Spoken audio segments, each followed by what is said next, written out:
नमस्कार दोस्तों, मैं डॉक्टर हितेन शर्मा परिष्कार वर्ल्ड में आपका स्वागत करता हूं। मित्रों, आज से हम लोग राजस्थान की यात्रा पर निकल पड़े हैं। मैं और आप राजस्थान की इस यात्रा पर निकल तो पड़े हैं, लेकिन इस दौरान हम लोग राजस्थान के भूगोल विषय से संबंधित कंपटीशन की दृष्टि से महत्वपूर्ण जो भी बिंदु हैं, तथ्य हैं, गांव हैं, शहर हैं या जो भी जरूरी चीजें हैं, उन सब तक हम अपनी पहुंच बनाएंगे। मित्रों, आपको पता होगा कि राजस्थान का भूगोल अपने आप में एक महत्वपूर्ण विषय है। भले कांस्टेबल का कंपटीशन हो या आरएस का कंपटीशन हो, सिलेबस की दृष्टि से बड़ी संख्या में इससे प्रश्न पूछे जाते रहे हैं। इसके साथ एक और बड़ी समस्या जो हम लोगों ने पिछले कुछ वर्षों में फेस करी कि कंपटीशन में बहुत सारे प्रश्न ऐसे भी पूछे जाते रहे हैं जो अक्सर न्यायालय में विवाद की भेंट चढ़ जाते हैं और परीक्षार्थियों को इस दौरान काफी परेशानी का सामना करना पड़ता है। दोस्तों, हम लोग विधिवत रूप से अपने कंटेंट की शुरुआत करें उससे पहले मैं चाहूंगा कि हम लोग थोड़ा इस पर भी एक नजर डालें। परिष्कार ने परीक्षार्थियों की इस दुविधा को ध्यान में रखते हुए कोशिश ये करी है कि हमारी तरफ से जो कंटेंट आप तक पहुंचाया जा रहा है वह किसी भी सूरत में विवादित ना हो और न्यायालय की भेंट ना चढ़े, आप लोगों को किसी परेशानी का सामना ना करना पड़े। हमारी कोशिश ये है कि हम बहुत ज्यादा महत्वपूर्ण जो ग्रंथ हैं उनसे हम सामग्री लें और आप तक उसको कम्युनिकेट करें। इस दृष्टि से हम देख पा रहे हैं कि doctor Harimohan Saxena, doctor LR. Bhalla और प्रोफेसर एच.एस. शर्मा द्वारा लिखित राजस्थान का भूगोल विषय के 3 महत्वपूर्ण ग्रंथ हमारे सामने हैं और यहां से हमने विषय सामग्री आपके लिए चुनी है और अब आपको प्रस्तुत की जा रही है। मित्रों, यहां भी ध्यान देने वाली बात है कि इन तीनों ग्रंथों में जो राजस्थान का भूगोल डॉक्टर हरिमोहन सक्सेना द्वारा लिखित है, यह राजस्थान हिंदी ग्रंथ अकादमी से प्रकाशित है और इस निमित्त जब कभी न्यायालय में कोई प्रश्न विवादित होता है तो अमूमन राजस्थान हिंदी ग्रंथ अकादमी से प्रकाशित होने के कारण यहां से लिए गए उद्धरण, यहां से ली गई बातें, यहां से लिए गए बिंदु अंतिम तौर पर स्वीकार किए जाते रहें। तो मैं चाहता हूं कि आप लोग पूर्ण आश्वस्ति के साथ ये जो कंटेंट आप तक पहुंचाया जा रहा है उस पर ध्यान दें, उसका मनन करें, उसका अध्ययन करें। चलिए हम शुरू करते हैं। देखिए, सबसे पहले हम कोशिश ये करते हैं कि आप कम से कम एक बार माइंडसेट अपना बनाएं कि कॉम्पिटिटिव एग्जाम्स में किस तरह के प्रश्न पूछे जाते रहे। एक बार हम सरसरी नजर इन पे डालते हैं। देखिए, ये राजस्थान के क्षेत्रफल से संबंधित प्रश्न है और ना सिर्फ सेकंड ग्रेड में बल्कि कांस्टेबल में पूछा गया, आरएएस में पूछा गया। यानी आजकल प्रश्नों की प्रकृति कुछ इस ढंग की हो चली है कि छोटा कंपटीशन हो या बड़ा कंपटीशन हो, आप ये नहीं कह सकते कि ये इस लेवल का नहीं है, ये बड़े लेवल का है, ये छोटे लेवल का है। हमें सभी चीजों का थोड़ा सा मनन करना है, ध्यान देना है। अगले प्रश्न पर हम चलते हैं। अगला प्रश्न वापस राजस्थान की निरपेक्ष स्थिति और उसके क्षेत्रफल को लेकर के पूछा गया। तथ्यात्मक प्रश्न है लेकिन हमें ध्यान होना चाहिए। राजस्थान की पाकिस्तान के साथ अंतर्राष्ट्रीय सीमा की कुल लंबाई है। देखिए, सीमा से संबंधित प्रश्न है। निम्न में से राजस्थान के किस जिले की सीमा मध्य प्रदेश से संयुक्त है? वापस सीमा से संबंधित प्रश्न पूछा गया। यह प्रश्न फिर गुजरात के साथ सीमा से संबंधित है। सेकंड ग्रेड 2016 में पूछा गया प्रश्न है। एक और प्रश्न है, राजस्थान का प्राचीनतम नाम क्या है? और यह प्रश्न आरएस, पटवार और प्री बीएड तीनों एग्जाम्स में पूछा गया। राजस्थान का अक्षांशीय विस्तार जो निरपेक्ष स्थिति से संबंधित है। देखिए, यहां भी एक नहीं बल्कि बहुत सारे एग्जाम्स में ये इतनी महत्वपूर्ण चीजें हैं कि यहां आप ये जजमेंट नहीं ले सकते हैं कि ये छोटा कंपटीशन है और ये काफी बड़ा कंपटीशन है। यहां इसको छोड़ा जा सकता है और यहां इसको देखना जरूरी है। ये सब चीजें अपने लिए जरूरी हैं। यहां आपके सामने एक मानचित्र दिया गया। ये प्रश्न पटवार में पूछा गया और समझने की दृष्टि से इसको काफी छोटा पद माना जाता है लोगों की नजर में, लेकिन देखिए काफी ये तथ्यात्मक प्रश्न अपने आप में, लेकिन मानचित्र की उलझन आपके सामने रखी गई। ये एग्जामिनर की ये अपेक्षा रही आपसे कि आप मानचित्र का कितना ज्ञान आपने लिया, राजस्थान के मानचित्र के विषय में आप कितना जानते हैं। राजस्थान के जो 4 बिंदु हैं, उत्तर, दक्षिण, पूर्व और पश्चिम के जो बिंदु हैं, उनकी लोकेशंस क्या क्या है, उनका क्रम क्या है। तो ये बहुत ज्यादा जरूरी था कि मानचित्र की मदद से इन चीजों का अध्ययन किया जाता तो शायद इस तरह के प्रश्नों का सही जवाब दिया जा सकता था। फिर क्षेत्रफल की दृष्टि से भारत में राजस्थान का कौन सा स्थान है? राज्य की दक्षिणी सीमा पर कौन सा राज्य अवस्थित है? देखिए, कहीं न कहीं ज्यादा जोर आ रहा है कि मानचित्र का हमें समुचित ज्ञान होना बहुत जरूरी है। तथ्यात्मक रूप से हम चीजों को रट सकते हैं, उनको मेमोराइज कर सकते हैं, लेकिन मानचित्र का ज्ञान होना बहुत ज्यादा जरूरी है सटीक उत्तर तक पहुंचने के लिए। राजस्थान में क्षेत्रफल की दृष्टि से सबसे बड़ा जिला है। तथ्यात्मक प्रश्न भी है और मानचित्र की दृष्टि से भी काफी महत्वपूर्ण है। पुनः यह प्रश्न देखिए कितनी बार रिपीट हुआ, अक्षांशीय विस्तार कभी देशांतरीय विस्तार, जो निरपेक्ष स्थिति से संबंधित है। निम्नलिखित में से राजस्थान के किन जिलों की सीमा रेखा गुजरात से मिलती है? पुनः सीमा से संबंधित प्रश्न पूछा गया। अब इस बार इस प्रश्न की प्रकृति को थोड़ा सा कठिन किया गया, कठिनाई का स्तर थोड़ा सा बढ़ा दिया गया। यहां एक से ज्यादा जिले पूछे गए और आपको थोड़ा सा कंफ्यूजन में डाला गया। आपको कूट के जरिए सही उत्तर तक पहुंचना था। कर्क रेखा पर राजस्थान का कौन सा शहर स्थित है? अमूमन 6वीं क्लास से बच्चों को यह बता दिया जाता है या बहुत छोटी कक्षाओं की पुस्तकों में यह बात आ जाती है कि कर्क रेखा राजस्थान के किस क्षेत्र से होकर गुजरती है। लेकिन मित्रों, इस तरह से इसको केवल छोटा सा मसला समझ के हम दरकिनार नहीं कर सकते। देखिए, आरएस जैसे एग्जाम में 2 बार इस प्रश्न को रिपीट किया गया, 1994 में और 2002 में। चलिए फिर आगे बढ़ते हैं। कौन सा जिला मुख्यालय पाकिस्तान के निकटतम है? और यहां हमने देखा इस प्रश्न को फिर आरएस में 2 बार रिपीट किया गया, 1994 में, 1999 में। और इतना ही नहीं, सेट के एग्जाम में 1999 में यह प्रश्न पूछा गया। आपको पता होगा, बहुत सारे परीक्षार्थी जानते होंगे कि सेट नेट की भांति कॉलेज लेक्चरशिप की अनिवार्य योग्यता की एक परीक्षा है। तो यह अपने आप में काफी महत्वपूर्ण एग्जाम है। यहां भी इस प्रश्न को पूछा जा चुका है। देखिए, कर्क रेखा राजस्थान के किस जिले से गुजरती है? इस प्रश्न को फिर रिपीट किया गया आरएएस में 2016 में। हाल ही में 2-3 साल पहले इस प्रश्न को पूछा गया। राजस्थान कितने देशांतर में विस्तृत है? पहले अक्षांश की बात पूछी गई थी, अब की बार देशांतर की बात पूछी गई। कठिनाई का स्तर थोड़ा सा बढ़ा दिया गया। यहां जो अक्षांश और देशांतर के जो बिंदु हैं, 23 डिग्री 3 मिनट और 30 डिग्री 12 मिनट, इस तरह के जो बिंदु हैं जिनको हम लोग मेमोराइज करते हैं, उससे थोड़ा सा कठिनाई का स्तर और बढ़ाया गया और अब की बार देशांतरीय अंतराल की बात की गई। तो देखते हैं, हम इन सब बिंदुओं पर चर्चा करेंगे। एक और प्रश्न पर हम नजर डालते हैं, राजस्थान का पड़ोसी राज्य कौन सा नहीं है? देखिए, 4 विकल्प हमारे सामने थे। आरएस में पूछा गया और सेट के एग्जाम में यह प्रश्न पूछा गया। राजस्थान की सर्वाधिक स्थलीय सीमा किस राज्य के साथ है? यह भी तथ्यात्मक प्रश्न भी है, लेकिन कहीं न कहीं मानचित्र की जानकारी भी होनी बहुत ज्यादा जरूरी है। और देखिए, सेट में यह प्रश्न पूछा गया। आरएस में 2-3 बार इस प्रश्न को पूछा जा चुका है, 2007 में, 1999 में, 2003 में, 2005 में यह प्रश्न पूछा जा चुका है। एक और प्रश्न पर हम लोग नजर डालते हैं, गुजरात को न्यूनतम कौन सा जिला स्पर्श करता है? और हम देख पा रहे हैं आरएस, सेट और पटवार के एग्जाम में इस प्रश्न को पूछा गया। बहुत बड़े स्तर के एग्जाम है सेट और आरएस, और पटवार थोड़ा सा हम मानते हैं 3rd ग्रेड स्तर का एग्जाम है, लेकिन दोनों तीनों एग्जाम्स में इस तरह के प्रश्न को पूछा जाता रहा है। तो मित्रों, यहां एक सुझाव भी था, एक निवेदन भी था आप लोगों से कि इन चीजों को, जैसे कि हम विधिवत रूप से राजस्थान भूगोल के विषय में आज से चर्चा शुरू कर रहे हैं, कंटेंट हमने कोशिश करी है कि बहुत ज्यादा स्तरीय हो, बहुत ज्यादा महत्वपूर्ण है, बहुत ज्यादा प्रामाणिक है। हम लोग कोशिश ये करेंगे कि बड़ी इत्मीनान से, पूरी सावधानी से, पूरे मनन से हम इस कंटेंट को देखेंगे। चलिए शुरुआत करते हैं। सबसे पहले हम बात करते हैं राजस्थान के नामकरण की।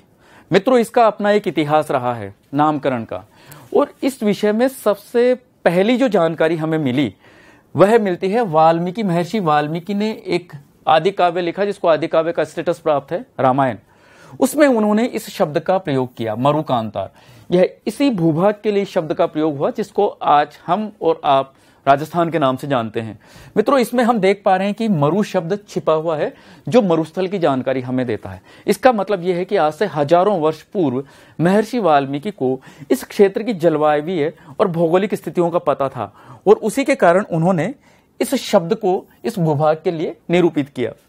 दूसरा, इस नामकरण की कड़ी में जो दूसरा प्रयास किया वो जॉर्ज थॉमस ने किया सन 1800 ईस्वी में। उन्होंने इस क्षेत्र को, चूंकि राजपूत राजा थे, राजपूत राज्य थे, बहुत सारी छोटी छोटी रियासतें थी, इससे प्रभावित होकर उन्होंने इस भूभाग के लिए राजपूताना शब्द का प्रयोग किया। इसी कड़ी में तीसरा और महत्वपूर्ण प्रयास, मुझे लगता है कि सबसे ज्यादा महत्वपूर्ण प्रयास हुआ 1829 में कर्नल जेम्स टोड के द्वारा। और आप जानते हैं कि ये राजस्थान के इतिहास के चिर परिचित लेखक हैं, प्रामाणिक तौर पर जिनको स्वीकार किया जाता है। इनकी एक प्रसिद्ध पुस्तक थी annals and antiquities of Rajasthan. इस पुस्तक में इन्होंने पहली बार इस भूभाग के लिए राजस्थान शब्द का प्रयोग किया। यद्यपि कुछ और स्थानीय राजस्थान के जो तात्कालिक आजादी से पूर्व 100-200 साल पहले कुछ स्थानीय राजस्थानी भाषा के कुछ लेखक थे, उन्होंने भी इस भूभाग के लिए कुछ नामों का प्रयोग किया। लेकिन सबसे महत्वपूर्ण जो बिंदु हैं हम उनको आप तक पहुंचा रहे हैं। इसी श्रृंखला में अंतिम प्रयास हुआ आजादी के बाद राजस्थान के साथ ही पूरे देश में जब रियासतों का एकीकरण हो रहा था, तो ये प्रक्रिया राजस्थान में भी चल रही थी। और इस दौरान जब एकीकरण के 6-7 चरण इस प्रदेश में गुजरे, तो उसी दौरान 26 जनवरी 1950 को एकीकरण की प्रक्रिया के दौरान संवैधानिक रूप से इस भूभाग के लिए राजस्थान शब्द को अंतिम रूप से स्वीकार कर लिया गया। आज इस शब्द की अपने आप में कानूनी मान्यता है, संवैधानिक मान्यता है। तो हम लोग ध्यान रखेंगे, ये 3-4 उदाहरण हैं राजस्थान के नामकरण को लेकर। चलिए हम राजस्थान के क्षेत्रफल की बात करते हैं। मित्रों, इसका क्षेत्रफल है 3,42,239.74 वर्ग किलोमीटर। अमूमन 239 तक इसको हम लोग याद करते हैं, किताबों में इतना ही जिक्र मिलता है। लेकिन परीक्षा की दृष्टि से मुझे लगता है कि हम लोग इसको भी थोड़ा सा नजर में रखें। 0.74 वर्ग किलोमीटर तक है और इससे संबंधित प्रश्न पूछा जाता रहा है। 2 या 3 बार इससे संबंधित प्रश्न पूछे जाते रहे, इसलिए हमें लगा कि हम वर्ग मील में भी कन्वर्ट करके आपके सामने इसको रखें, क्योंकि वर्ग किलोमीटर में जब प्रश्न पूछा जा सकता है तो शायद वर्ग मील में भी इस प्रश्न को कभी पूछा जा सकता है। इसलिए वर्ग मील की दृष्टि से हमें ध्यान रखना है कि राजस्थान का क्षेत्रफल 1,32,140 वर्ग मील है। देखने में यह महज एक आंकड़ा हो सकता है, वर्ग किलोमीटर में हो या वर्ग मील में हो, लेकिन मित्रों इससे भी ज्यादा महत्वपूर्ण बात है कि भारत का यह सबसे बड़ा राज्य है और छोटा मोटा नहीं बल्कि 10.41% भूभाग पर यह राजस्थान विस्तृत है। तो यह अपने आप में एक बड़ा आंकड़ा है। और न सिर्फ भारत बल्कि यह क्षेत्रफल अपने आप में इतना ज्यादा है कि वैश्विक संदर्भों में भी इसकी अपनी एक पहचान है। और हम देख पा रहे हैं कि विश्व का 0.25% भूभाग इस राजस्थान में स्थित है। मित्रों, देखने में ये बहुत छोटा आंकड़ा लग सकता है आपको, ये बहुत छोटा है 0.25%, लेकिन हम बात वैश्विक संदर्भों में कर रहे हैं। वैश्विक संदर्भों में ये अपने आप में एक बहुत बड़ा भूभाग है। चलिए इसी बात को थोड़ा सा और हम नजर डालते हैं। वैश्विक संदर्भों में यदि हम बात करें तो देखिए ये क्षेत्रफल अपने आप में इतना व्यापक और विशाल है, इतना ज्यादा महत्वपूर्ण है कि जर्मनी और जापान जैसे जो 2 महत्वपूर्ण वर्ल्ड मैप पर देश पाए जाते हैं, उनके क्षेत्रफल के लगभग बराबर राजस्थान का क्षेत्रफल है।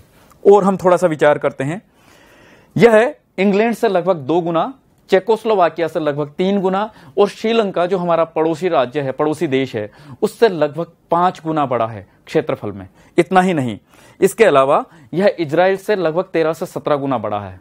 या थोड़ा सा आपको एक कंफ्यूजन हो सकता है, 13 गुना या 17 गुना, या थोड़ा सा हम स्पष्ट करना चाहेंगे। दोस्तों, इजराइल का फिलिस्तीन नाम के भूभाग पर एक कब्जा है। कुछ देश इसको अवैध कब्जा कहते हैं, कुछ इजराइल के मित्र देशों ने इसको वैधता प्रदान की है। फिलिस्तीन को इजराइल का भूभाग माना है। अब इस दृष्टि से यदि फिलिस्तीन को इजराइल में शामिल करके माना जाए तो उस दृष्टि से राजस्थान उससे 13 गुना बड़ा है। यदि फिलिस्तीन को इजराइल के भूभाग से बाहर निकाल करके फिर यदि हम गणना करते हैं तो राजस्थान इजराइल से 17 गुना बड़ा है।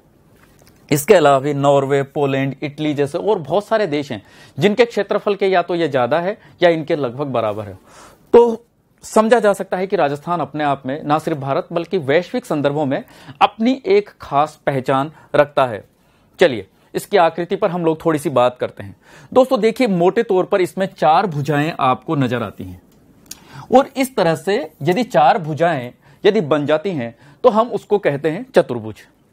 लेकिन यहां ध्यान देने वाली बात यह थी कि यह जो आकृति है यह आयत या वर्ग की तरह समकोणिक स्थितियों को पैदा नहीं करती है, बल्कि हम देख पा रहे हैं कि ये जो इसकी भुजाएं हैं ये एक कर्व बनाती हैं, वक्र बनाती हैं। और इस वजह से राजस्थान की ये जो बाउंड्री है, सीमा रेखा है, ये किसी प्रकार की समकोणिक स्थिति का निर्माण नहीं करती।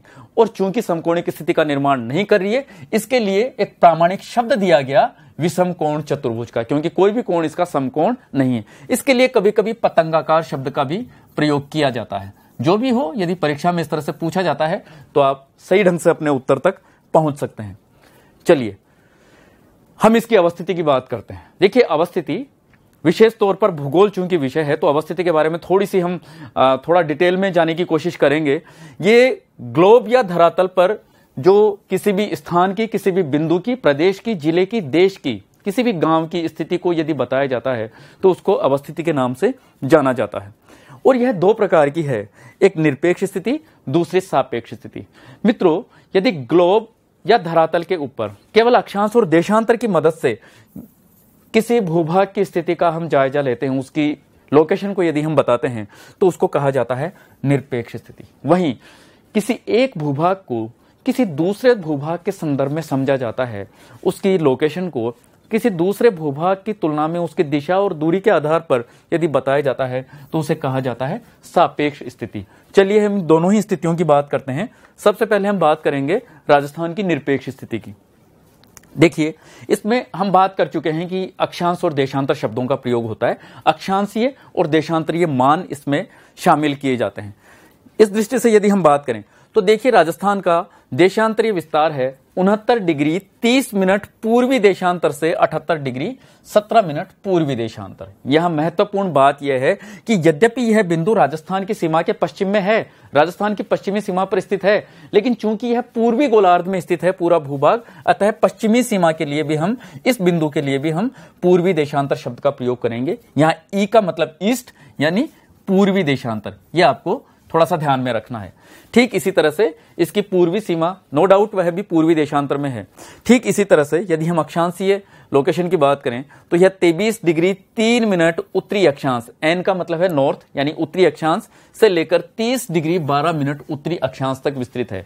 ये इसके 4 बिंदु भी हैं। यह सुदूर दक्षिणतम बिंदु, 30 डिग्री 12 मिनट उत्तरतम बिंदु, 69 डिग्री 30 मिनट पूर्वी देशांतर सुदूर पश्चिमी बिंदु और 78 डिग्री 17 मिनट सुदूर पूर्वी बिंदु। ये इसके बिंदु हैं और यही इसकी निरपेक्ष स्थिति भी है। यहां हम देख पा रहे हैं कि किसी भी स्थान या किसी बिंदु के सापेक्ष इस स्थिति को नहीं बताया गया है। आप भले ही इंग्लैंड में बैठ के बात करें, आप देहरादून में बैठ करके बात करें, राजस्थान की जो या किसी भी भूभाग की जो निरपेक्ष स्थिति है उसमें कभी भी बदलाव नहीं आता। ये मान हमेशा स्थायी होते हैं।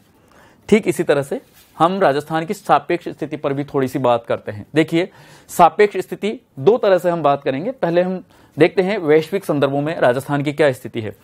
मित्रों, पूरे विश्व को यह भूमध्य रेखा है जो 2 बराबर के भागों में बांटती है। इस भूमध्य रेखा ने पूरे विश्व को 2 भागों में बांटा, एक उत्तर का भाग, दूसरा दक्षिण का भाग। उत्तर का भाग उत्तरी गोलार्ध कहलाया, दक्षिण का भाग दक्षिणी गोलार्ध कहलाया। इस दृष्टि से यदि हम बात करें तो ये पूरा भारतवर्ष और इसमें यह राजस्थान उत्तरी गोलार्ध में स्थित है। ठीक इसी तरह से भूमध्य रेखा की भांति एक महत्वपूर्ण देशांतर रेखा 0 डिग्री की, जिसको ग्रीनविच रेखा के नाम से जाना जाता है, इसने भी पूरे वर्ल्ड को 2 बराबर के भागों में बांटा। पूरे ग्लोब को 2 बराबर के भागों में बांटा। एक भाग पश्चिमी गोलार्ध कहलाया और दूसरा भाग पूर्वी गोलार्ध कहलाया। इस दृष्टि से यदि हम विचार करते हैं तो राजस्थान और भारत और उसमें राजस्थान दोनों के दोनों पूर्वी गोलार्ध में स्थित हैं। लेकिन मित्रों, हम सिर्फ ग्रीनविच रेखा की बात नहीं कर रहे, हम सिर्फ विषुवत रेखा की बात नहीं कर रहे, हम संपूर्ण वैश्विक संदर्भों में जब बात करते हैं तो इसको कहा जाता है उत्तरी पूर्वी गोलार्ध। हम देख भी पा रहे हैं यह पूरे वर्ल्ड की उत्तरी दिशा, दक्षिणी दिशा, पश्चिमी दिशा और पूर्वी दिशा। और ये जो दिशा है ना पूरी तरह से उत्तर में है ना पूरी तरह से पूर्व में है, बल्कि दोनों का मिला जुला स्वरूप यहां दिखता है। इस वजह से इसको कहा जाता है वैश्विक संदर्भों में कि राजस्थान उत्तरी पूर्वी गोलार्ध में स्थित है। चलिए, हमारे देश भारत के संदर्भ में हम इस पे थोड़ी सी बात करते हैं। एक पश्चिम से पूर्व की रेखा ने पूरे भारत को 2 बराबर के भागों में बांटा, एक उत्तरी भाग और दूसरा दक्षिणी भाग। इस दृष्टि से हम देख पा रहे हैं कि राजस्थान उत्तरी भारत में स्थित है। ठीक इसी तरह से एक और रेखा जो उत्तर से दक्षिण खींची गई है, इसने पूरे भारतवर्ष को 2 भागों में बांटा, एक पश्चिम का भाग और दूसरा पूर्वी भारत। इस दृष्टि से हम देखते हैं तो राजस्थान भारत की पश्चिम की ओर स्थित है। समेकित रूप से यदि हम बात करें, समग्र रूप से यदि हम बात करें तो यह ना राजस्थान के पूरी तरह से उत्तर में है ना पूरी तरह से पश्चिम में है, बल्कि उत्तर और पश्चिम के बीच में स्थित है। इस वजह से इसको कहा जाता है भारत के संदर्भ में राजस्थान की सापेक्ष स्थिति है उत्तर पश्चिम में। चलिए हम थोड़ा सा इसके अक्षांशीय विस्तार पर कुछ नजर डालते हैं। और पिछले जो भी अभी थोड़ी देर पहले स्क्रीन पर हमने जो डिस्प्ले किया था, पूर्व में कुछ कॉम्पिटिशन्स में पूछे गए कुछ प्रश्न थे, वहां आपने गौर किया या नहीं किया, लास्ट में हम उन प्रश्नों को फिर से स्क्रीन पर आपके सामने लाएंगे, उनके हल तक पहुंचेंगे। मित्रों 3 से 4 बार इस तरह का प्रश्न पूछा गया और आरएएस जैसे एग्जाम में भी यह प्रश्न पूछा जाता रहा है, तो यह थोड़ा सा ज्यादा ध्यान देने की जरूरत है। हम देखेंगे कि राजस्थान का अक्षांशीय विस्तार हम बात कर चुके हैं कि 30 डिग्री 3 मिनट उत्तरी अक्षांश से 23 डिग्री 3 मिनट उत्तरी अक्षांश से 30 डिग्री 12 मिनट उत्तरी अक्षांश तक विस्तृत है। और यहां हम देख पा रहे हैं कि इसका जो अक्षांशीय विस्तार है यह 7 डिग्री 9 मिनट में विस्तृत है। इसको यूं भी देखें, इसको हम अक्षांशीय विस्तार भी कह सकते हैं और इसको उत्तरी एवं दक्षिणी बिंदुओं के बीच का अक्षांशीय अंतराल भी कह सकते हैं। दोनों शब्दों से आपको प्रश्न पूछा जा सकता है। राजस्थान का अक्षांशीय विस्तार कितना है? 7 डिग्री 9 मिनट। राजस्थान का अक्षांशीय अंतराल कितना है? 7 डिग्री 9 मिनट। यदि अक्षांशीय अंतराल की बात ना करें, सिर्फ अक्षांशीय विस्तार की ही बात करें, तो यहां 7 डिग्री 9 मिनट के अलावा 23 डिग्री 3 मिनट और 30 डिग्री 12 मिनट भी आपका जवाब हो सकता है। लेकिन यदि अंतराल की बात करें तो वहां आपका जवाब सिर्फ और सिर्फ 7 डिग्री 9 मिनट ही होगा। इसके लिए दोनों शब्द एप्लीकेबल हैं, अक्षांशीय विस्तार भी और अक्षांशीय अंतराल भी, और इसके लिए आपको रटने की जरूरत नहीं है। मुझे लगता है कि आपने कम से कम इन 2 तथ्यों को, इन दोनों आंकड़ों को मेमोराइज किया हुआ है। मित्रों ये और कुछ भी नहीं है। 30 डिग्री 12 मिनट में 23 डिग्री 3 मिनट को यदि हम घटाते हैं तो जो शेषफल बचता है वह 7 डिग्री 9 मिनट है। और इस तरह से यह राजस्थान का अक्षांशीय विस्तार भी है। ठीक इसी तरह से एक और महत्वपूर्ण बात पर हम थोड़ी सी नजर डालेंगे। ये देखिए 30 डिग्री 12 मिनट का जो उत्तरी बिंदु है और 23 डिग्री 3 मिनट का जो दक्षिणी बिंदु है, इनके बीच सीधी रेखा में दूरी है 826 किलोमीटर। और यह भी ध्यान देने वाली बात है कि 30 डिग्री 12 मिनट का बिंदु कोणा गांव में स्थित है। ठीक इसी तरह से 23 डिग्री 3 मिनट का बिंदु बोरकुंड गांव में स्थित है। कोणा गांव की लोकेशन आप ध्यान देंगे, श्री गंगानगर जिले की श्री गंगानगर तहसील का एक छोटा सा गांव है कोणा। यहां राजस्थान का उत्तरतम बिंदु स्थित है, जबकि बांसवाड़ा जिले की कुशलगढ़ तहसील में स्थित गांव बोरकुंड राजस्थान के दक्षिणी छोर पर स्थित है। और इसी बोरकुंड गांव में राजस्थान का दक्षिणतम अक्षांश भी पाया जाता है, जिसको 23 डिग्री 3 मिनट के नाम से हम जानते हैं। यहां एक और महत्वपूर्ण बात है, 23 डिग्री 3 मिनट और 30 डिग्री 12 मिनट के बीचों बीच का अक्षांश। हो सकता है कभी प्रश्न पूछे, लेकिन हम लोग थोड़ा सा अपनी स्मृति में इस बात को रखेंगे कि इनके बीचों बीच का अक्षांश है 26 डिग्री 37 मिनट उत्तरी अक्षांश, 26 डिग्री 37 मिनट नॉर्थ। तो मित्रों यहां अब ये मोटी मोटी बातें हमने आपसे शेयर की। अब देखिए यहां 2-3 तरीके से प्रश्न पूछा जा सकता है। यहां बोरकुंड और कोणा गांव के बीच की दूरी आपसे पूछी जा सकती है। बोरकुंड और कोणा गांव के अक्षांश आपसे पूछे जा सकते हैं। कोणा गांव और बोरकुंड गांव की लोकेशन किस जिले में, किस तहसील में है, यह आपसे पूछा जा सकता है। इनकी किलोमीटर में दूरी पूछी जा सकती है दोनों की। इनकी अक्षांशीय दूरी भी पूछी जा सकती है। भले ही इन गांवों के रेफरेंस से प्रश्न पूछे या अक्षांशीय बिंदुओं के रेफरेंस से प्रश्न पूछे, आपको सही जवाब तक पहुंचना है। इसी तरह से हम लोग इस बात का भी ध्यान रखेंगे थोड़ा सा। देखिए एक और महत्वपूर्ण प्रश्न है जो अक्सर परीक्षकों की नजर इस बात पर होती है और वो कॉन्सेप्ट को जांचना चाहते हैं, इस बात की परख करना चाहते हैं कि बच्चे को इस बात का डीप नॉलेज है या नहीं है। तो ये 2 चीजों पर हम फिर थोड़ी सी नजर डालेंगे, थोड़ा सा हम गौर करेंगे। देखिए कर्क रेखा से विषुवत रेखा मकर रेखा के बीच में उष्णकटिबंध पाया जाता है और ये वो क्षेत्र है जो सूर्य की सीधी किरणों को प्राप्त करता है। ऋतु के अनुसार, समय के अनुसार उसमें आमूलचूल परिवर्तन हो सकता है, लेकिन सूर्य की सीधी किरणें कभी भी कर्क रेखा के उत्तर में और मकर रेखा के दक्षिण में नहीं पहुंच पाती, क्योंकि पृथ्वी का झुकाव 23.5 डिग्री अपने अक्ष पर वह झुकी हुई है। और इसका परिणाम यह होता है कि 23.5 डिग्री उत्तरी अक्षांश यानी कर्क रेखा और 23.5 डिग्री दक्षिणी अक्षांश यानी मकर रेखा, इन दोनों के परे सूर्य की सीधी किरणें कभी भी नहीं पहुंच पाती। क्योंकि राजस्थान से कर्क रेखा गुजरती है और उसका मान 23.5 डिग्री उत्तरी अक्षांश है, तो यह हिस्सा भी सूर्य की सीधी किरणों को प्राप्त करता है, लगभग सीधी किरणों को प्राप्त करता है। इस दृष्टि से 2 महत्वपूर्ण प्रश्न यहां खड़े होते हैं कि राजस्थान का कौन सा क्षेत्र है जो ज्यादातर सीधी किरणों को प्राप्त करता है। ऐसी स्थिति में चूंकि ये दक्षिणी राजस्थान वाला हिस्सा, बोरकुंड का एरिया, कुशलगढ़ का एरिया, बांसवाड़ा का एरिया कर्क रेखा के आसपास स्थित होने के कारण यहां सूर्य की सीधी किरणें ज्यादातर प्राप्त करता है। इसलिए ऐसी स्थिति में आपका जवाब होगा दक्षिणी राजस्थान, या जो भी आपको विकल्प प्रश्न में मिले, बोरकुंड हो सकता है, ये अक्षांश के हिसाब से प्रश्न पूछा जा सकता है, कुशलगढ़ की दृष्टि से प्रश्न पूछा जा सकता है, बांसवाड़ा की दृष्टि से पूछा जा सकता है, या इस क्षेत्र में जो अन्य दक्षिणी जिले हैं उनका रेफरेंस देते हुए भी प्रश्न पूछा जा सकता है। तो आप ध्यान रखेंगे कर्क रेखा के आसपास का जो क्षेत्र है वह ज्यादातर सूर्य की सीधी किरणों को प्राप्त करता है। मित्रों, जैसे जैसे कर्क रेखा के उत्तर में और मकर रेखा के दक्षिण में हम लोग जाएंगे, वैसे वैसे सूर्य की किरणों का तिरछापन बढ़ता जाएगा, उनका आपतन कोण में वृद्धि होती जाएगी।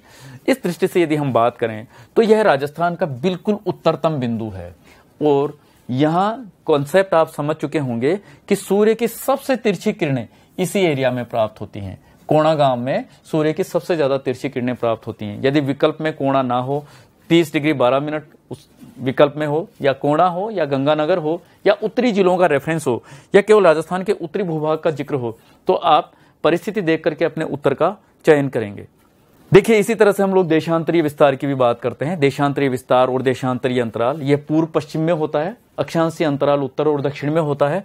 इसी तरह से देशांतरीय विस्तार पूर्व से पश्चिम में होता है। यहां हम देख पा रहे हैं कि 69 डिग्री 30 मिनट पूर्वी देशांतर पर कटरा गांव की लोकेशन है, या यूं कहें कि जैसलमेर जिले के सम क्षेत्र में कटरा गांव स्थित है और इसी कटरा गांव में राजस्थान का सुदूर पश्चिमी बिंदु पाया जाता है, जिसका देशांतरीय मान है 69 डिग्री 30 मिनट पूर्वी देशांतर। ठीक इसी तरह से राजस्थान का पूर्वतम बिंदु है सिलोन, जो 78 डिग्री 17 मिनट पूर्वी देशांतर के बिंदु पर पाया जाता है और सिलोन की लोकेशन है धौलपुर जिले की राजाखेड़ा तहसील का ये एक छोटा सा गांव है।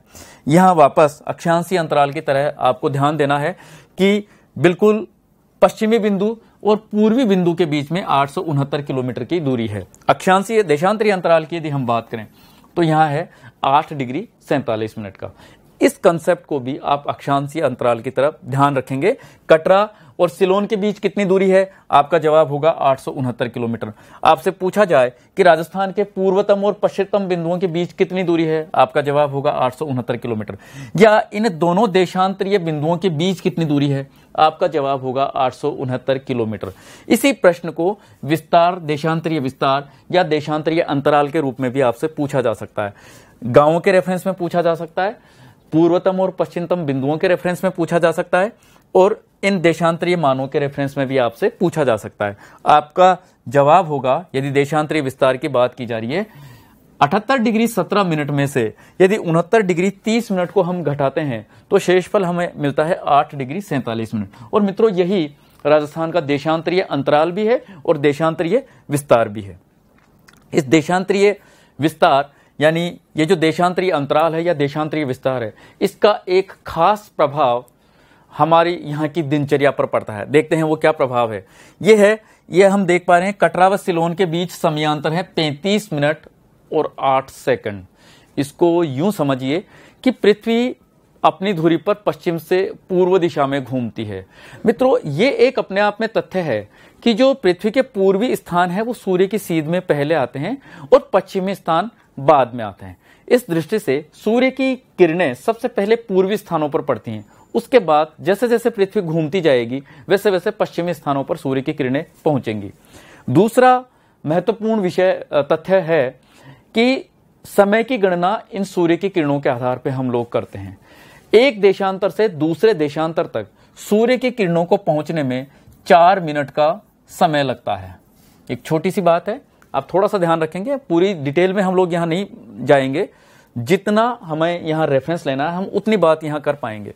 इस दृष्टि से हम बात करें तो देखिए, राजस्थान का जो देशांतरीय अंतराल है दोनों बिंदुओं के बीच में, पूर्वी और पश्चिमी बिंदुओं के बीच में है 8 डिग्री और 47 मिनट।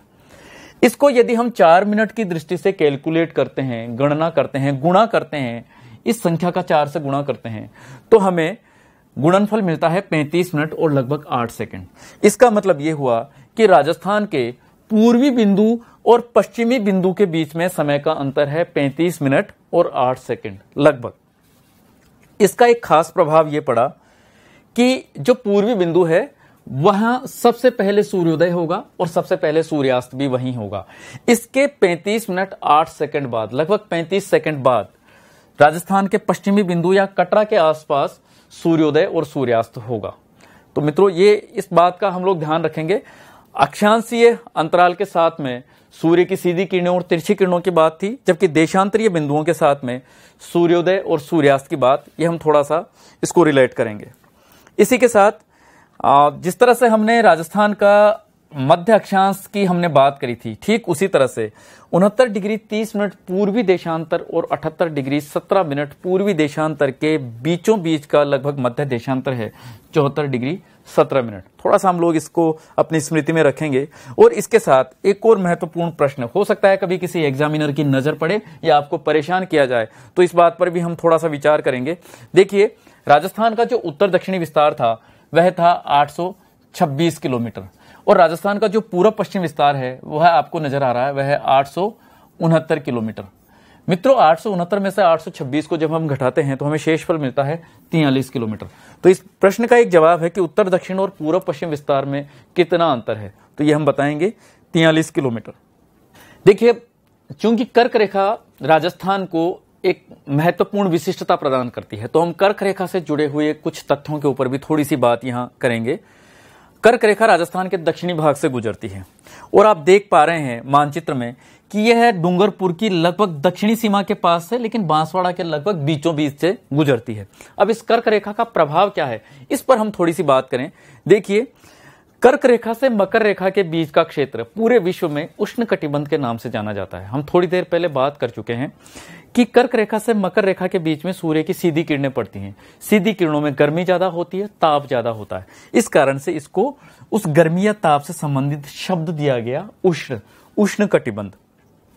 लेकिन कर्क रेखा के उत्तर में और मकर रेखा के दक्षिण में इस गर्मी में क्रमशः कमी आती जाती है। जैसे जैसे आप कर्क रेखा के उत्तर और मकर रेखा के दक्षिण में जैसे जैसे बढ़ते जाएंगे, वैसे वैसे आपको गर्मी में कमी महसूस होती जाएगी।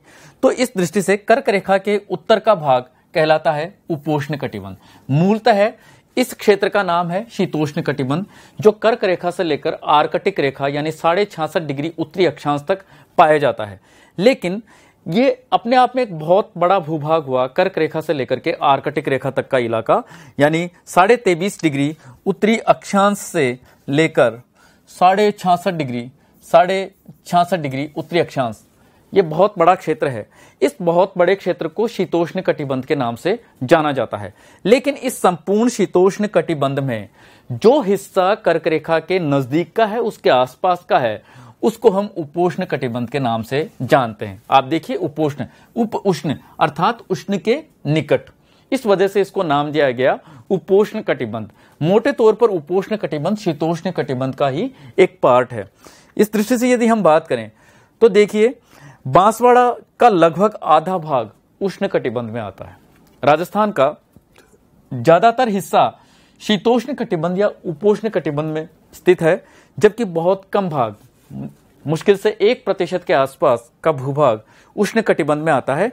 और वह भी उष्ण कटिबंध जिले की दृष्टि से यदि हम बात करें तो देखिए, या तो डूंगरपुर इसका जवाब हो सकता है या बांसवाड़ा इसका जवाब हो सकता है। लेकिन मानचित्र में हम देख पा रहे हैं कि डूंगरपुर में बहुत ज्यादा इसका कर्क रेखा का विस्तार नहीं है, केवल दक्षिणी सीमा को लगभग थोड़ी छूती हुई सी गुजर जाती है। लेकिन बांसवाड़ा जिले के बिल्कुल बीचों बीच से कर्क रेखा का विस्तार है। अतः इस बात को हम लोग थोड़ा ध्यान में रखेंगे। बांसवाड़ा का लगभग आधा भाग उष्ण कटिबंध में पाया जाता है। चलिए, कुछ प्रश्नों पर हम लोग बात करते हैं जो हमने अब तक देखा, उस पर हम थोड़ा सा विचार करेंगे, थोड़ा मनन करेंगे। आप भी थोड़ा सा सही उत्तर तक पहुंचने की कोशिश करें।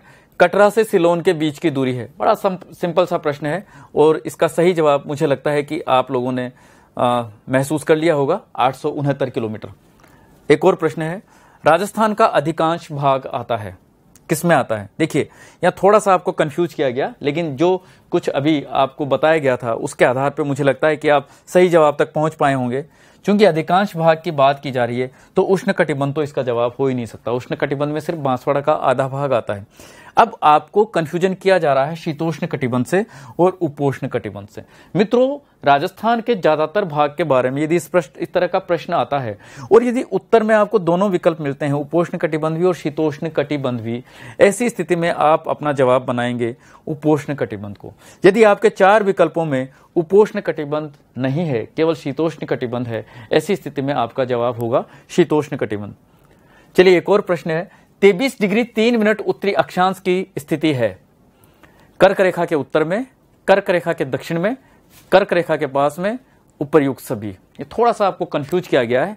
हो सकता है कभी ये प्रश्न आए, लेकिन कंसेप्ट की दृष्टि से हम लोग थोड़ा सा इस पर विचार करेंगे, थोड़ा ध्यान देंगे। देखिए, ये राजस्थान का लगभग दक्षिणी भाग था जहां से कर्क रेखा निकली। इस कर्क रेखा का मान है 23.5 डिग्री उत्तरी अक्षांश। अब पूछा जा रहा है कि 23 डिग्री 3 मिनट उत्तरी अक्षांश की स्थिति है और विकल्प है कर्क रेखा के उत्तर में, कर्क रेखा के दक्षिण में, कर्क रेखा के पास में, उपर्युक्त सभी। तो ज्यादा मोटे तौर पर आपको कंफ्यूजन कर रहा है उत्तर का और दक्षिण का जो विकल्प है, ये थोड़ा सा आपको परेशान यहां कर सकता है। कोई बात नहीं, मानचित्र की मदद से हम इसको थोड़ा सरल कर सकते हैं।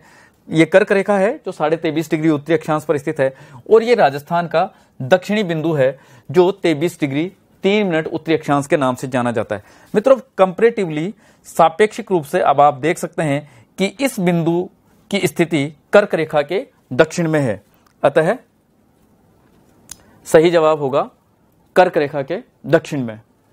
चलिए हम राजस्थान के पास पड़ोस की भी थोड़ी सी बात करते हैं। हमें पास पड़ोस का थोड़ा ज्ञान होना भी चाहिए क्योंकि पास पड़ोस हमें भी प्रभावित करता है और हम भी हमारे पास पड़ोस को प्रभावित करते हैं।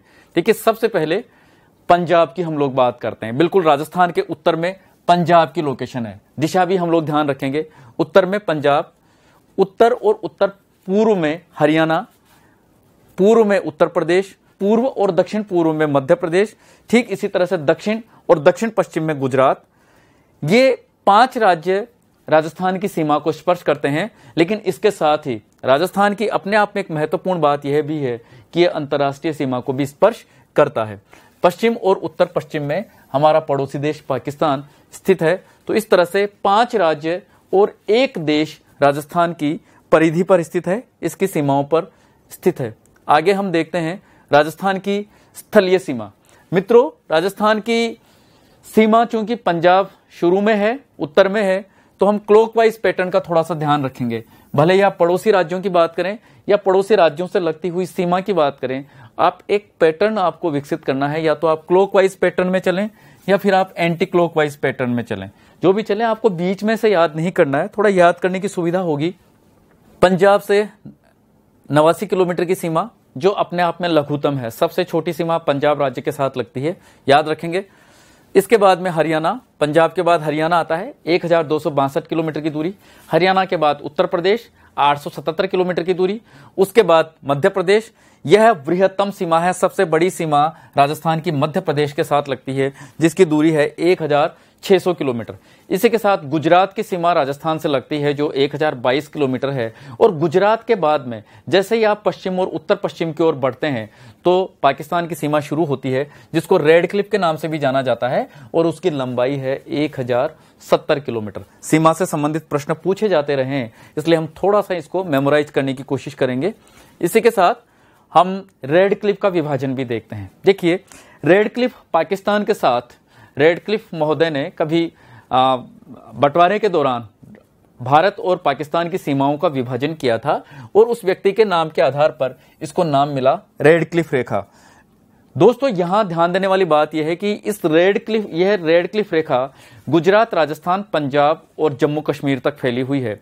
लेकिन यहां हम सिर्फ रेड क्लिफ के उस हिस्से की बात करेंगे जो राजस्थान की सीमा पर स्थित है या जो राजस्थान के साथ लगती है, यानी 1070 किलोमीटर की रेड क्लिफ की ही बात हम यहां पर कर पाएंगे।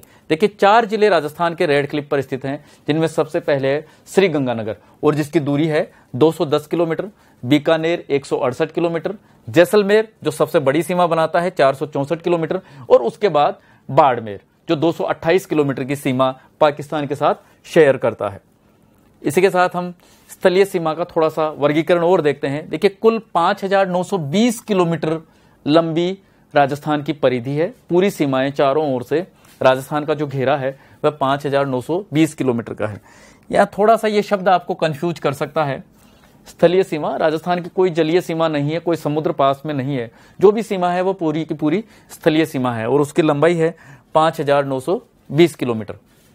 इस 5920 किलोमीटर की दूरी को स्पष्टतः दो भागों में बांटा जा सकता है। उसमें एक है अंतर्राष्ट्रीय सीमा यानी रेड क्लिफ 1070 किलोमीटर और दूसरी है अंतर्राज्यीय सीमा 4850 किलोमीटर। अंतर्राज्यीय सीमा पर 4 राज्य हैं, माफ करें 5 राज्य हैं। 5 राज्यों के साथ राजस्थान 4850 किलोमीटर की सीमा को शेयर करता है। वहीं पाकिस्तान के साथ रेड क्लिफ के रूप में 1070 किलोमीटर की सीमा को शेयर करता है।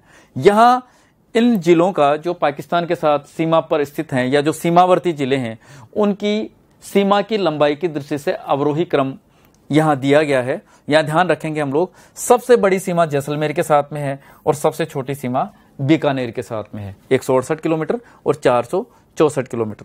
ठीक इसी तरह से हम अंतर्राज्यीय सीमा की बात करें तो चूंकि 5 राज्य इस सीमा पर स्थित हैं, यहां इनका अवरोही क्रम हमारे सामने है। सबसे बड़ी सीमा मध्य प्रदेश की है 1600 किलोमीटर और सबसे छोटी सीमा पंजाब के साथ राजस्थान शेयर करता है केवल 89 किलोमीटर। चलिए हम पाकिस्तान का निकटतम जिला मुख्यालय कौन सा है, संभाग मुख्यालय कौन सा है, उस पर भी थोड़ी सी बात करें, क्योंकि यह प्रश्न विगत कॉम्पिटिटिव एग्जाम्स में पूछा जाता रहा है, कई बार पूछा गया, हो सकता है भविष्य में भी रिपीट हो, तो हम थोड़ा सा यहां ध्यान रखेंगे। देखिए पाकिस्तान का जो निकटतम जिला और संभाग मुख्यालय है, तो ये सामान्य समझ की बात है कि पाकिस्तान की सीमा पर 4 जिले स्थित हैं, श्रीगंगानगर, बीकानेर, जैसलमेर और बाड़मेर। इसका मतलब जवाब यहीं से आएगा। तो जब हम निकटतम जिला मुख्यालय की बात करते हैं तो उसका सही जवाब है श्रीगंगानगर।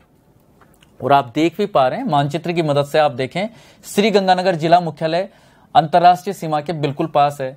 बीकानेर जिला मुख्यालय थोड़ा दूर हो गया है, जैसलमेर जिला मुख्यालय भी दूर है, वहीं बाड़मेर जिला मुख्यालय भी दूर है। इसी तरह से संभाग मुख्यालय की भी हम लोग बात करते हैं तो संभाग मुख्यालय है, निकटतम संभाग मुख्यालय, थोड़ा सा ध्यान देंगे हम लोग, निकटतम संभाग मुख्यालय है बीकानेर संभाग।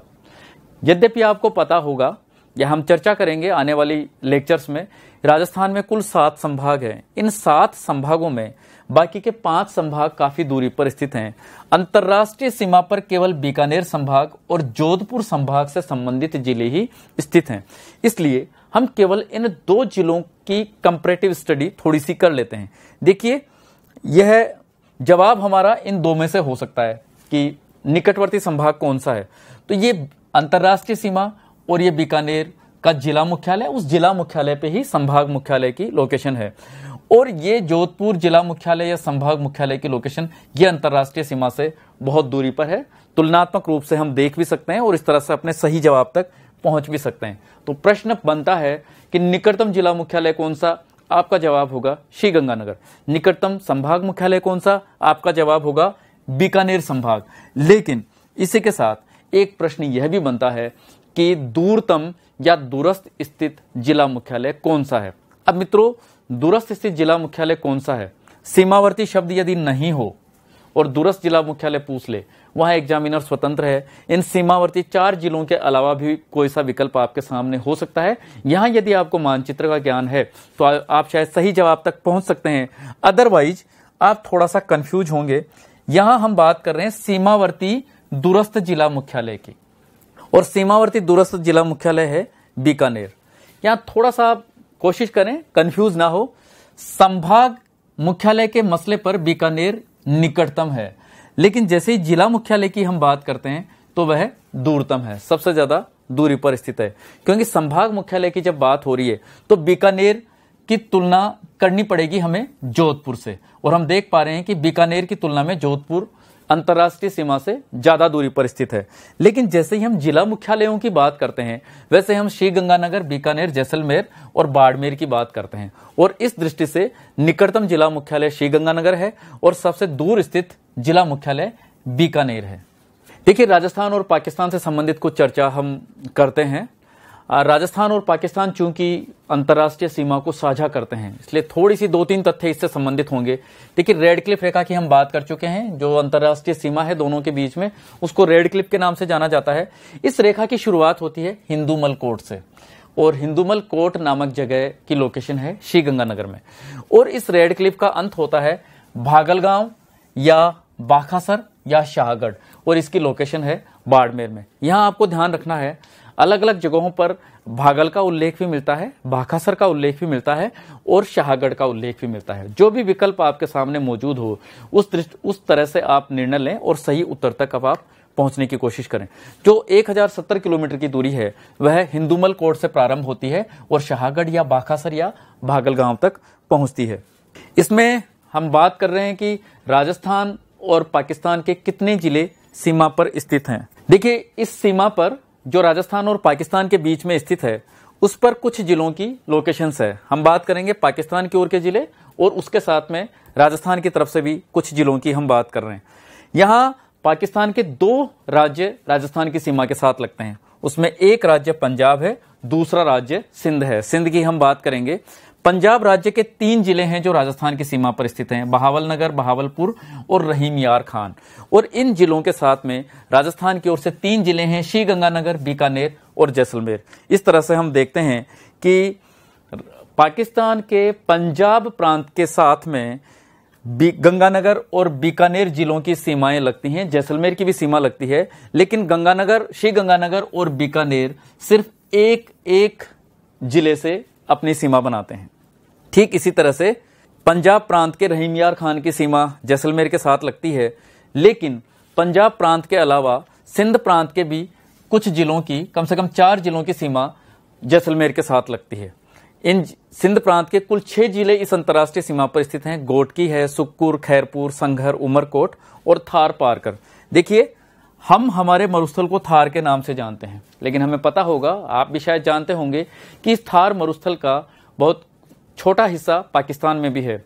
थार पारकर इस क्षेत्र की वजह से उस क्षेत्र में पाई जाने वाली, इस नामकरण की मैं बात करना चाहूंगा यहां पर कि इस क्षेत्र में गाय की एक महत्वपूर्ण नस्ल है जो पाकिस्तान में भी पाई जाती है और भारत में भी पाई जाती है। और इसी आधार पर इस एक भूभाग का नाम पाकिस्तान ने एक जिले के रूप में किया है। तो इस तरह से हम देखते हैं कि पंजाब के 3 जिले और सिंध प्रांत के 6 जिले इस सीमा पर स्थित हैं। जैसलमेर के साथ पाकिस्तान के कुल 5 जिले लगते हैं, जबकि बाड़मेर के साथ कुल 3 जिले लगते हैं। चलिए कुछ प्रश्नों पर हम लोग बात करते हैं। राजस्थान की स्थलीय सीमा कितने राज्यों को स्पर्श करती है? सही जवाब है 5। निम्नांकित में से किस जिले की सीमा पाकिस्तान से नहीं मिलती? या थोड़ा सा मुझे लगता है कि आप सही जवाब तक पहुंच भी गए होंगे। बाड़मेर, बीकानेर और श्रीगंगानगर पाकिस्तान के साथ सीमा को शेयर करते हैं, लेकिन जोधपुर सीमा शेयर नहीं करता है। फिर एक प्रश्न है, निम्न में से किसके साथ राजस्थान की सबसे छोटी सीमा है? देखिए, हमने बात की थी कि राजस्थान की सबसे छोटी सीमा पंजाब के साथ है और वो केवल 89 किलोमीटर है। हो सकता है कभी एग्जामिनर आपको थोड़ा और परेशान करे, पंजाब वहां ना हो, विकल्प कुछ और हो, ऐसी स्थिति में आपके सामने एक थोड़ी सी परेशानी होगी। यदि आपको किलोमीटर की दृष्टि से इन सीमाओं का थोड़ा पता है तो आप सही जवाब तक पहुंच पाएंगे। देखिए, पंजाब के बाद में दूसरे नंबर की छोटी सीमा वाला जो राज्य है राजस्थान से लगता है वह है उत्तर प्रदेश। वो केवल 877 किलोमीटर की सीमा को हमसे शेयर करता है। और प्रश्न के इस प्रारूप में छोटी सीमा वाले कंटेक्स्ट में सही जवाब होगा उत्तर प्रदेश। राजस्थान के सीमावर्ती जिले, देखिए कुल 33 जिले राजस्थान में हैं। इन 33 में से 25 जिले राजस्थान की बाउंड्री पर स्थित है, सीमा पर स्थित हैं, बाहरी भाग पर स्थित हैं। सीमावर्ती जो 25 जिले हैं उनका यदि हम विभाजन करें तो देखिए 5 राज्य राजस्थान की सीमा पर लगे हुए हैं। इन राज्यों के साथ में जिलों की संख्या के संदर्भ में सबसे महत्वपूर्ण बात यह है, देखिए आपको इस संख्या पर थोड़ी सी नजर डालनी है। पंजाब और राजस्थान की जो सीमा है उस सीमा पर पंजाब के भी 2 जिले हैं, राजस्थान के भी 2 जिले हैं।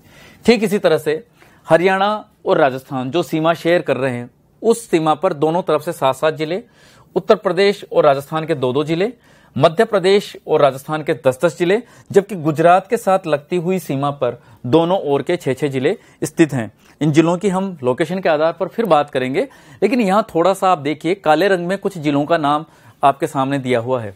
आप देखिए श्रीगंगानगर, हनुमानगढ़, भरतपुर, धौलपुर, बांसवाड़ा और बाड़मेर। शायद इस पैटर्न को आप लोग समझ पाए। मित्रों, जिस राज्य की सीमा से लगता हुआ अंतिम जिला जो कोई है वह अगले राज्य की सीमा से लगता हुआ प्रथम जिला है। हम हनुमानगढ़ के कॉन्टेक्स्ट में देख रहे हैं, हम भरतपुर के कॉन्टेक्स्ट में इसको देख पा रहे हैं, हम धौलपुर के संदर्भ में इसको समझ पा रहे हैं और हम बांसवाड़ा के संदर्भ में भी इसको देख पा रहे हैं। और निश्चित रूप से ये पैटर्न आगे भी जारी है। बाड़मेर की सीमा गुजरात से लगती है, लेकिन बाड़मेर की सीमा गुजरात के बाद पाकिस्तान से लगती है। और ठीक इसी तरह से श्रीगंगानगर भी इसमें शामिल है। श्रीगंगानगर की सीमा पाकिस्तान और पाकिस्तान के बाद में पंजाब से लगती है। देखिए, इन सीमावर्ती जो राज्य हैं और उनके जिले हैं उनके विषय में भी थोड़ी सी हम लोग यहाँ चर्चा कर लें। पंजाब के साथ 2 जिले फाजिल्का और मुक्तसर, हरियाणा के 7 जिले सिरसा, फतेहाबाद, हिसार, भिवानी, महेंद्रगढ़, रेवाड़ी और मेवात, उत्तर प्रदेश के 2 जिले आगरा और मथुरा। वहीं मध्य प्रदेश के सबसे ज्यादा जिले राजस्थान की सीमा पर स्थित हैं। झाबुआ, रतलाम, मंदसौर, नीमच, आगरमालवा, राजगढ़, गुना, शिवपुरी, श्योपुर और मुरैना। इसी के साथ गुजरात की ओर से 6 जिले जो राजस्थान की सीमा पर स्थित हैं, उसमें कच्छ है, बनासकांठा, साबरकांठा, अरावली, महिसागर और दाहोद नाम के जिलों की लोकेशन यहां पर स्थित है। इसी के साथ हम सीमावर्ती क्षेत्र में स्थित 25 जिलों को मानचित्र की दृष्टि से थोड़ा समझने की कोशिश करते हैं। ठीक है, सबसे पहले है श्रीगंगानगर, उत्तर में स्थिति है। यह हनुमानगढ़, दोनों पंजाब के साथ सीमा बनाते हैं। हनुमानगढ़ के बाद में चूरू, झुंझुनू, सीकर, जयपुर, अलवर, भरतपुर, ये राज्य हनुमानगढ़ से लेकर भरतपुर तक के ये 7 जिले हरियाणा के साथ सीमा बनाते हैं। भरतपुर और भरतपुर के बाद धौलपुर, ये 2 जिले यूपी के साथ सीमा बनाते हैं। धौलपुर से लेकर करौली, सवाई माधोपुर, कोटा, बारां, झालावाड़, भीलवाड़ा, चित्तौड़गढ़, प्रतापगढ़ और बांसवाड़ा, ये 10 जिले। शुरुआत होती है धौलपुर से और अंत होता है बांसवाड़ा तक जाकर। ये कुल 10 जिले मध्य प्रदेश के साथ सीमा साझा करते हैं। बांसवाड़ा से डूंगरपुर, उदयपुर, सिरोही, जालोर और बाड़मेर, ये कुल 6 जिले गुजरात के साथ सीमा बनाते हैं। ये 23 जिले हमारे सामने ऐसे हैं जो अंतर्राज्यीय सीमा का निर्माण करते हैं। इसके विषय में हम थोड़ी सी और चर्चा करेंगे, कुछ तथ्य और होंगे। इसके साथ 24 नंबर पर जैसलमेर और 25 नंबर पर बीकानेर। हम देख पा रहे हैं कि ये 25 जो जिले हैं वो राजस्थान के सीमावर्ती क्षेत्र में स्थित हैं। इनको बाहरी जिला कहा जा सकता है, इनको सीमावर्ती जिला भी कहा जा सकता है। और इन जिलों के बाद हम थोड़ी सी चर्चा करेंगे 2 राज्यों के साथ सीमा बनाने वाले जिले कौन से हैं। यानी पिछली स्लाइड में हम थोड़ी सी चर्चा इस पर कर चुके हैं, लेकिन मानचित्र की दृष्टि से थोड़ी और बात करेंगे। देखिए, हनुमानगढ़ पंजाब और हरियाणा के साथ अपनी सीमा बना रहा है। ठीक इसी तरह से भरतपुर हरियाणा और उत्तर प्रदेश के साथ अपनी सीमा बनाता है। भरतपुर के बाद में धौलपुर उत्तर प्रदेश और मध्य प्रदेश के साथ अपनी सीमा बनाता है। और इसके बाद में बांसवाड़ा मध्य प्रदेश और गुजरात के साथ अपनी सीमा बनाता है। इसी के साथ हम बाड़मेर पर भी नजर डालें। बाड़मेर एक राज्य और एक देश पाकिस्तान दोनों के साथ अपनी सीमा बनाता है। और ठीक ऐसा ही स्टेटस, इससे मिलता जुलता स्टेटस श्रीगंगानगर का भी है। वह पंजाब और पाकिस्तान के साथ अपनी सीमा को साझा करता है। इसके बाद हम बात करेंगे स्थलाबद्ध जिलों की। मित्रों, इनको अंतर्वर्ती जिला भी कहा जाता है। स्थलाबद्ध या अंतर्वर्ती या आंतरिक जिले, ये वो जिले हैं जो राजस्थान की सीमाओं के ऊपर स्थित नहीं है, बल्कि सीमाओं के अंदर स्थित हैं, आंतरिक भाग में है। और ये किसी भी राज्य से या किसी भी देश के साथ किसी प्रकार की कोई सीमा नहीं बनाते, पूर्णतया राजस्थान की सीमाओं के अंदर हैं। यहां इसकी संख्या आप थोड़ा सा ध्यान रखेंगे, कुल जिलों की संख्या है 33, उसमें से सीमावर्ती जिलों की संख्या है 25, शेष जिले बच गए 8। इन 8 जिलों को कहा जाता है आंतरिक जिले या स्थलबद्ध जिले। देखते हैं इनकी लोकेशन। सबसे पहले जोधपुर, जोधपुर के बाद नागौर, पाली, राजसमंद, अजमेर, बूंदी, टोंक और दौसा। ये कुल 8 जिले हैं जो राजस्थान के आंतरिक भागों में स्थित हैं। थोड़ा सा हम लोग ध्यान रखेंगे, इससे संबंधित प्रश्न अक्सर पूछा जाता रहा है। जोधपुर, नागौर, पाली, राजसमंद, बूंदी, अजमेर, टोंक और दौसा, कुल 8 जिले। 8 और 25 पूरी संख्या होती है 33। चलिए कुछ प्रश्नों पर हम लोग बात करते हैं। निम्नलिखित में से किस जिले की सीमा मध्य प्रदेश से नहीं लगती है? आपके सामने आपको पता होगा कि कुल 10 जिले ऐसे थे जो मध्य प्रदेश और राजस्थान की सीमा पर स्थित हैं। राजस्थान की ओर से भी 10 जिले थे और मध्य प्रदेश की ओर से भी 10 जिले थे। आपने उस पर गौर किया होगा। यहां आपको देखना है कि कौन सा इसमें जिला ऐसा है जो मध्य प्रदेश के साथ सीमा को साझा नहीं करता है। दोस्तों, प्रतापगढ़ सीमा साझा करता है, कोटा भी सीमा साझा करता है और आपको ध्यान होगा झालावाड़ भी मध्य प्रदेश के साथ सीमा लगाता है। डूंगरपुर ऐसा जिला है जो बांसवाड़ा के पश्चिम में स्थित है, यानी यह मध्य प्रदेश के साथ अपनी सीमा को साझा नहीं करता, गुजरात के साथ अपनी सीमा लगाता है। एक और प्रश्न है, अंतर्राज्यीय सीमा के विषय में हनुमानगढ़, भरतपुर व धौलपुर जैसी विशेषता किस जिले में है? 4 ऑप्शन आपके सामने है, श्रीगंगानगर, बाड़मेर, बारां और बांसवाड़ा। अंतर्राज्यीय सीमा के विषय में आपको पता होगा कि हनुमानगढ़, भरतपुर और धौलपुर, इनमें क्या विशेषता थी? इनमें विशेषता थी कि इनमें से प्रत्येक जिला 2-2 राज्यों के साथ अपनी सीमा बनाता है। आपको ढूंढना है, अभी थोड़ी देर पहले हमने बात की थी, इन 4 विकल्पों में से ढूंढना है कि इन जैसा स्टेटस किस जिले में है। देखिए, बारां इस दौड़ से पूरी तरह से बाहर है। बारां केवल एक राज्य के साथ सीमा बनाता और उस राज्य का नाम है मध्य प्रदेश। अब हमारे सामने थोड़ा सा कंफ्यूजन पैदा होता है, हमारा जवाब श्रीगंगानगर है या बाड़मेर है या बांसवाड़ा है। इस दौड़ से श्रीगंगानगर और बाड़मेर को भी फिलहाल दूर करते हैं, क्योंकि श्रीगंगानगर और बाड़मेर राजस्थान के जिले तो हैं, 2 भूभागों से भी वो सीमा बनाते हैं, लेकिन उन 2 भूभागों में एक राज्य है और एक पड़ोसी देश है। हनुमानगढ़, भरतपुर और धौलपुर की विशेषता है कि वो 2 राज्यों के साथ सीमा बनाते हैं। ऐसी स्थिति में हमारा सही जवाब होगा बांसवाड़ा। आपको पता है बांसवाड़ा ने किसके साथ सीमा शेयर की? इसने मध्य प्रदेश के साथ सीमा शेयर करी और उसके बाद में गुजरात के साथ भी अपनी सीमा को साझा किया। चलिए, फिर एक प्रश्न है, लघुत्तम अंतर्राज्यीय सीमा बनाने वाला जिला है। इस प्रश्न को आप थोड़ा सा मेमोराइज करें, याद रखें, अपनी स्मृति में इसको कैद करें। इसका सही जवाब है बाड़मेर। सबसे ज्यादा सीमा बनाने वाला जिला झालावाड़ और सबसे छोटी सीमा बनाने वाला जिला बाड़मेर। क्या आपको पता है ये किसके साथ अपनी सीमा साझा करता है? आप स्वयं मनन करें और सही उत्तर तक पहुंचने की कोशिश करें।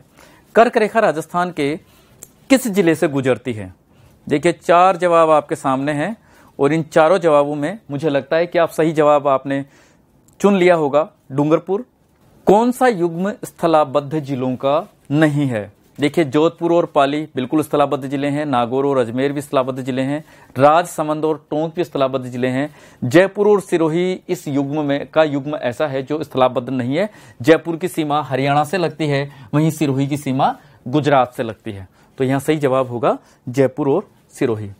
इसी के साथ हम पिछली परीक्षाओं में जो प्रश्न आपसे पूछे जाते रहे हैं विभिन्न कॉम्पिटिटिव एग्जाम्स में, जिनको हमने स्क्रीन पर आपके सामने पहले डिस्प्ले किया था, इनके हल तक पहुंचने की भी कोशिश करते हैं। दोस्तों, पहला प्रश्न है, राजस्थान का क्षेत्रफल भारत के क्षेत्रफल का प्रतिशत है? और इसका सही जवाब है 10.41%। दूसरा प्रश्न, निम्न में से कौन सा युग्म सही है? एक तरफ राजस्थान की स्थिति यानी अवस्थिति, निरपेक्ष अवस्थिति बताई गई और दूसरी तरफ राजस्थान का क्षेत्रफल बताया गया। और मुझे लगता है कि यहां ये आंकड़े आपको थोड़ा सा कंफ्यूज कर सकते हैं। क्षेत्रफल पर आप नजर डाल लें तो आप सही विकल्प तक इजीली पहुंचने में आपको आसानी होगी। सही जवाब है 23 डिग्री 3 मिनट उत्तरी अक्षांश से 30 डिग्री 12 मिनट। और ये संपूर्ण आंकड़ा आपके सामने है, आपने इसको मेमोराइज भी किया है, नहीं किया तो आप इसको याद रखें। राजस्थान की पाकिस्तान के साथ अंतर्राष्ट्रीय सीमा की कुल लंबाई है? सही जवाब है 1070 किलोमीटर। निम्न में से राजस्थान के किस जिले की सीमा मध्य प्रदेश के साथ संयुक्त है? सही जवाब है झालावाड़। निम्न में से जिस जिले की सीमा गुजरात से स्पर्श नहीं करती वह है प्रतापगढ़। प्रतापगढ़ की सीमा गुजरात के साथ नहीं बल्कि मध्य प्रदेश के साथ लगती है। राजस्थान का प्राचीनतम नाम क्या है? आपको याद होगा, आरएस में पूछा गया प्रश्न है, मरुकांतार। महर्षि वाल्मीकि ने यह नाम दिया। राजस्थान का अक्षांशीय विस्तार क्या है? 7 डिग्री 9 मिनट। देखिए, इस प्रश्न की प्रकृति थोड़ी अलग है। आपके सामने एक मानचित्र दिया गया, उसमें 4 बिंदुओं को अंकित किया गया और आपके सामने एक समस्या रखी गई। यहां 1, 2, 3 और 4 में अंकित राजस्थान के उत्तर, दक्षिण और पूर्व पश्चिम के बिंदु हैं, उनका क्रम से आपको उल्लेख करना है। तो आपको ध्यान होगा, ये नंबर 1 पे धौलपुर में सिलाना, 2 पे कोणा, 3 पे कटरा और 4 पे बोरकुंड की लोकेशन है। तो हमें ये क्रम देखना होगा, सिलाना, कोणा, कटरा और बोरकुंड। इस दृष्टि से मित्रों इसका सही जवाब है ऑप्शन सी। क्षेत्रफल की दृष्टि से राजस्थान का भारत में कौन सा स्थान है? प्रथम। इसी के साथ राज्य की दक्षिणी सीमा पर कौन सा राज्य अवस्थित है? गुजरात। राजस्थान में क्षेत्रफल की दृष्टि से सबसे बड़ा जिला है जैसलमेर। राजस्थान का अक्षांशीय विस्तार है, यहां थोड़ा सा कंफ्यूजन आपके सामने हो सकता है। ये दो विकल्प आपके सामने हैं, दोनों की डिजिट बिल्कुल सेम है, केवल एक अंतर इनमें है। यदि आप पहचान पा रहे हो तो बहुत अच्छी बात है, अदरवाइज हम आपको सही उत्तर तक पहुंचा रहे हैं। 23 डिग्री 3 मिनट उत्तर से 30 degree 12 minute Uttar. Same digit option A में भी थी, लेकिन यहाँ 30 डिग्री 12 मिनट को उत्तर की बजाय दक्षिणी अक्षांश बताया गया है, जो बिल्कुल गलत जवाब है। निम्नलिखित में से राजस्थान के किन जिलों की सीमा रेखा गुजरात से मिलती है? देखिए, इसमें सीधा प्रश्न नहीं करके आपके सामने एक से ज्यादा जिले रख दिए गए। अब आपको कूट में से, युग्म में से आपको बताना है कौन सा है। तो देखिए, सिरोही की सीमा गुजरात से लगती है, डूंगरपुर की लगती है और बांसवाड़ा की लगती है। थोड़ी देर पहले एक प्रश्न पूछा गया था कि गुजरात से किस जिले की सीमा नहीं लगती, उसका जवाब भी प्रतापगढ़ था और यहाँ वापस प्रतापगढ़ को ऑप्शन में डाला गया। यदि आप याद कर पा रहे हैं तो इस दृष्टि से हम देख पा रहे हैं कि 1, 2 और 4 बिल्कुल सही जवाब है। ऑप्शन सी इसका सही उत्तर होगा। कर्क रेखा पर राजस्थान का कौन सा शहर स्थित है? देखिए, थोड़ा सा कंफ्यूजन है आपके सामने, यहाँ डूंगरपुर भी है और बांसवाड़ा भी है, लेकिन थोड़ी सूझबूझ से आप इसके सही जवाब तक पहुंच सकते हैं। मित्रों, कर्क रेखा डूंगरपुर की दक्षिणी सीमा से गुजरती है, लेकिन बांसवाड़ा के बीचों बीच से। बांसवाड़ा जिले में जो बांसवाड़ा नाम का शहर है उस पर से कर्क रेखा गुजरती है, इसलिए इसका सही जवाब होगा बांसवाड़ा। जिले की बात की जाए तो जिले के संदर्भ में ये दोनों ही इसके जवाब होंगे, डूंगरपुर भी और बांसवाड़ा भी। लेकिन शहर की यदि बात की जाएगी, ऐसी स्थिति में सिर्फ बांसवाड़ा ही आपका जवाब बनेगा। कौन सा जिला मुख्यालय पाकिस्तान के निकटतम है? हम बात कर चुके हैं, श्रीगंगानगर। कर्क रेखा राजस्थान के किस जिले से गुजरती है? बांसवाड़ा से। राजस्थान कितने देशांतर में विस्तृत है? 8 डिग्री 47 मिनट में। राजस्थान का पड़ोसी राज्य कौन सा नहीं है? देखिए, गुजरात पड़ोसी राज्य है, मध्य प्रदेश पड़ोसी राज्य है, हरियाणा पड़ोसी राज्य है। बड़ा सरल सा प्रश्न था, लेकिन मानचित्र के अभाव में कई लोगों ने गलत किया होगा। आरएस जैसी परीक्षा में इस प्रश्न को पूछा गया। सही जवाब है छत्तीसगढ़। फिर एक प्रश्न, राजस्थान की सर्वाधिक स्थलीय सीमा किस राज्य के साथ है? और इसका सही जवाब है मध्य प्रदेश, 1600 किलोमीटर। गुजरात को न्यूनतम कौन सा जिला स्पर्श करता है? और ये प्रश्न आरएस, सेट और पटवार में पूछा गया, आपको बताना है इसका सही जवाब कौन सा होगा। सही जवाब है बाड़मेर। मित्रों, बाड़मेर के विषय में 2 चीजें आपको ध्यान रखनी है। ये प्रश्न आरएस जैसे एग्जाम में पूछा गया, हो सकता है फिर कभी रिपीट हो, सेट में पूछा गया, पटवार में पूछा गया। इस जिले के विषय में 2 बातें हैं। एक तो ये सीधा सा प्रश्न पूछा गया, गुजरात को न्यूनतम कौन सा जिला स्पर्श करता है, यानी गुजरात को कुल 6 जिले स्पर्श करते हैं, उन 6 जिलों में सबसे छोटी सीमा कौन सा जिला बना रहा है? इस दृष्टि से सही जवाब है बाड़मेर। इसी प्रश्न को दूसरे तरीके से पूछा जा सकता है कि राजस्थान के सीमावर्ती कुल 25 जिले हैं, उन 25 जिलों में सबसे छोटी सीमा बनाने वाला सीमावर्ती जिला कौन सा है? इस दृष्टि से भी सही जवाब होगा बाड़मेर। हम आज का यह लेक्चर समाप्त करते हैं। आपसे फिर मुलाकात होगी। इसी श्रृंखला को हम और आगे बढ़ाएंगे और मुझे लगता है आपको कोशिश और ज्यादा करनी चाहिए। थोड़ा मनन, अध्ययन और मानचित्र की मदद आप जरूर लें। यदि इस दृष्टि से आप चलते चलेंगे, जो सुझाव परिष्कार की ओर से आप लोगों को दिए जा रहे हैं, यदि उस पर आप लोग विचार करेंगे, तो मुझे लगता है कि ये जो कॉम्पिटिटिव एग्जाम रूपी यज्ञ है, इसमें एक सफल आहुति लग जाएगी। हम फिर मिलेंगे अगले लेक्चर में। तब तक के लिए धन्यवाद। नमस्कार।